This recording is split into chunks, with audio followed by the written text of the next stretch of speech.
नमस्कार। सांकेतिक भाषा के इस विशेष बुलेटिन में आप सभी का स्वागत है। आपके साथ मैं हूं शहला निगार। मेरे साथ है मेरी सहयोगी मनीषा जो साइन लैंग्वेज में आप तक खबरों को पहुंचाएंगी। शुरुआत हेडलाइंस के साथ। प्रधानमंत्री नरेंद्र मोदी की अध्यक्षता में एनडीए शासित राज्यों के मुख्यमंत्रियों की बैठक आज।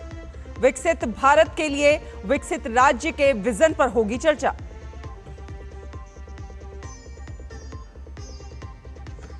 प्रधानमंत्री नरेंद्र मोदी आज मन की बात कार्यक्रम के जरिए अपने विचार करेंगे साझा।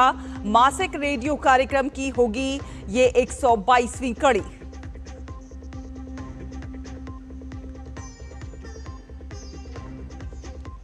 सुप्रिया सुले के नेतृत्व में सर्वदलीय प्रतिनिधिमंडल पहुंचा कतर। शशि थरूर के दल ने न्यूयॉर्क में 9/11 मेमोरियल पर दी श्रद्धांजलि। बहरीन में पाकिस्तान पर जमकर बरसे ओवैसी।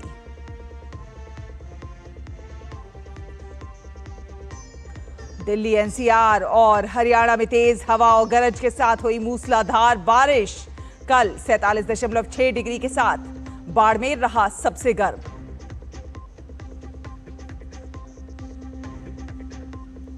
कान फिल्म महोत्सव में ईरानी फिल्म निर्माता जफर पनाही ने जीता प्रतिष्ठित Palme d'Or award. Film it was just an accident के लिए मिला पुरस्कार।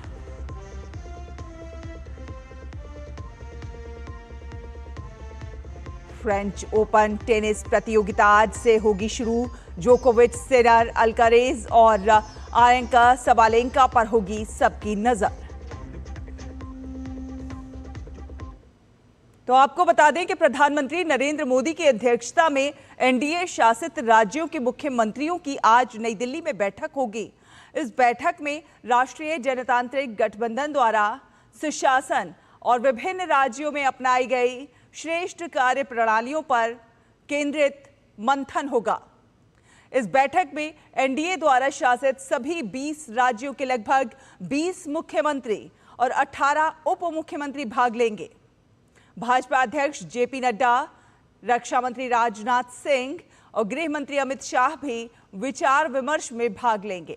इस बैठक में 2 प्रस्ताव भी पारित किए जाएंगे। पहला प्रस्ताव ऑपरेशन सिंदूर की सफलता के लिए भारतीय रक्षा बलों और प्रधानमंत्री को बधाई देने का होगा, तो दूसरा प्रस्ताव केंद्र सरकार द्वारा जातिगत जनगणना का निर्णय लेने के लिए बधाई देने का है। बैठक का एक महत्वपूर्ण भाग विभिन्न एनडीए शासित राज्यों में अपनाई गई श्रेष्ठ कार्य प्रणालियों पर चर्चा को समर्पित होगा। सभी राज्य अपने अपने मॉडल और नवाचारों की प्रस्तुति देंगे, जिससे अन्य राज्य भी उनसे प्रेरणा ले सकें। इस सम्मेलन में केंद्र में लगातार तीसरी बार बनी एनडीए सरकार की पहली वर्षगांठ, अंतर्राष्ट्रीय योग दिवस की 10वीं वर्षगांठ और लोकतंत्र हत्या दिवस की 50वीं वर्षगांठ, 1975 में लगी आपातकाल की 50वीं वर्षगांठ जैसे आगामी कार्यक्रमों की तैयारियों पर भी विचार किया जाएगा। और आपको बता दें कि प्रधानमंत्री नरेंद्र मोदी आज 11 बजे मन की बात कार्यक्रम में अपने विचार साझा करेंगे। ये इस मासिक रेडियो कार्यक्रम की 122वीं कड़ी होगी।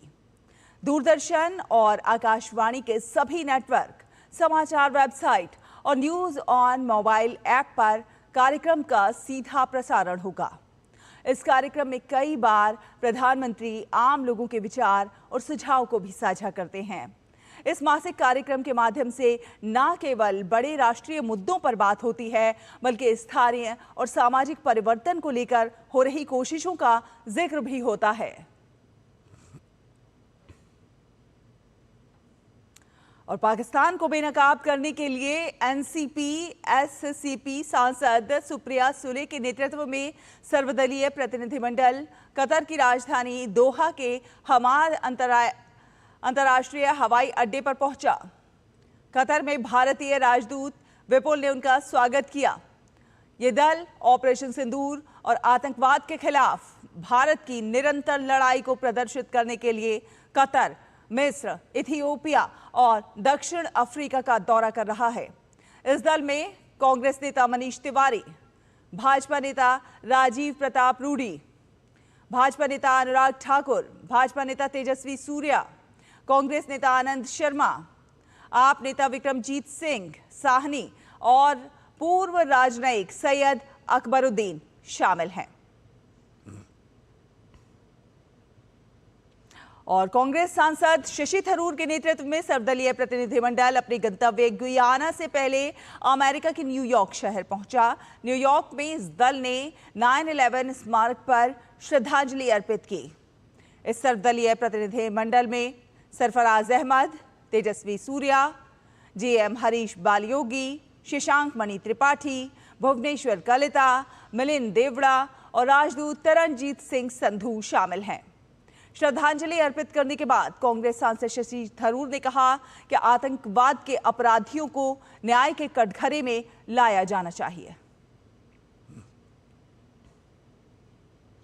वैजयंत पांडा के नेतृत्व में सर्वदलीय प्रतिनिधिमंडल ने बहरीन के मनामा में प्रमुख हस्तियों के साथ बातचीत की। प्रतिनिधिमंडल ने आतंकवाद के खिलाफ वैश्विक सहयोग बढ़ाने और कट्टरपंथ से निपटने पर विचार विमर्श किया। प्रतिनिधिमंडल ने राजनीतिक नेतृत्व, मीडिया, वरिष्ठ अधिकारियों और कूटनीतिक समुदाय के सदस्यों के साथ बैठकें की और पाकिस्तान की साजिशों और आतंकवाद के प्रति भारत की प्रतिक्रिया के बारे में जागरूकता फैलाने का कार्य किया। बहरीन में प्रमुख हस्तियों के साथ बातचीत के दौरान AIMIM सांसद असदुद्दीन ओवैसी ने कहा कि हमारी सरकार ने हर भारतीय के जीवन की रक्षा के लिए सभी कदम उठाए हैं। इस सरकार ने बहुत स्पष्ट कर दिया है कि अगली बार जब पाकिस्तान कोई दुस्साहस करेगा तो उसका अंजाम उसकी उम्मीद से परे होगा। इससे पहले वैजयंत पांडा के नेतृत्व में प्रतिनिधिमंडल ने मनामा में महात्मा गांधी को श्रद्धांजलि दी। और बात करें मौसम की तो राष्ट्रीय राजधानी दिल्ली और आसपास के क्षेत्र में आज तड़के मूसलाधार बारिश हुई है। इससे पहले भारत मौसम विज्ञान विभाग ने इसकी भविष्यवाणी की थी। ठंडी हवाओं के साथ बारिश ने लोगों को गर्मी से राहत दी है और मौसम सुहावना बना दिया है। दिल्ली, NCR समेत पंजाब के अमृतसर, पठानकोट, जालंधर और लुधियाना में मूसलाधार बारिश हुई। हरियाणा के झज्जर, हिसार, सिरसा, फतेहाबाद, पंचकुला और अंबाला में भी बारिश हुई। IMD ने दिल्ली NCR के लिए रेड अलर्ट जारी किया था और अपने पूर्वानुमान में 60 से 100 किलोमीटर प्रति घंटे की गति से हवा चलने का अनुमान जताया था।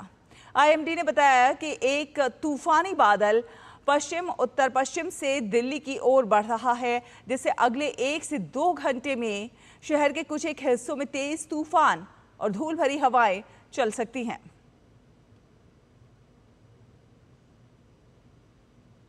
मानसून 2025 में 8 दिन पहले आया है और केरल में झमाझम बारिश हुई है। मानसून की पहली झमाझम के साथ ही मौसम विभाग ने अगले कुछ दिनों तक केरल के कई जिलों के लिए रेड और ऑरेंज अलर्ट जारी किया है। इसके अलावा कोंकण, गोवा, महाराष्ट्र में 7 दिन तक भारी वर्षा का अलर्ट जारी किया गया है।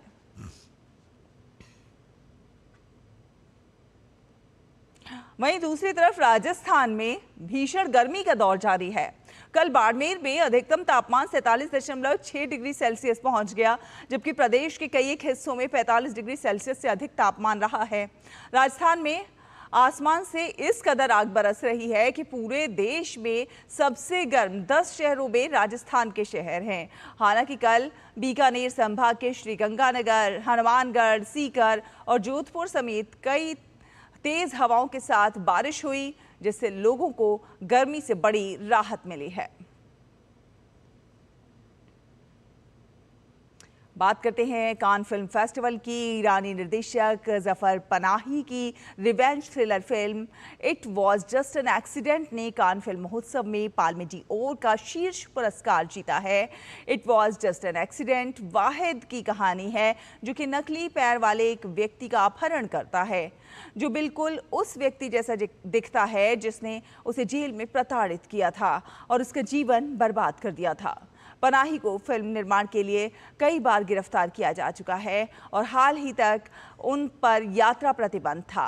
उन्होंने आखिरी बार व्यक्तिगत रूप से महोत्सव में 2003 में भाग लिया था, जब क्रिम्सन गोल्ड को अनसर्टेन रिगार्ड श्रेणी में प्रदर्शित किया गया था।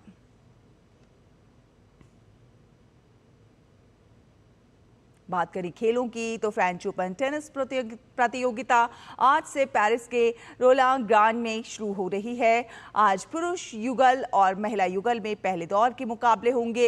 इस बार राफेल नडाल के रिटायर होने के बाद अब सबकी नज़र नोवाक जोकोविच, यानिक सिनर और कार्लोस अल्कारेज पर होगी। तो वहीं महिला वर्ग में इगा स्विएतेक, आर्यन सबालेंका और कोको गॉफ पर सभी की निगाहें होंगी।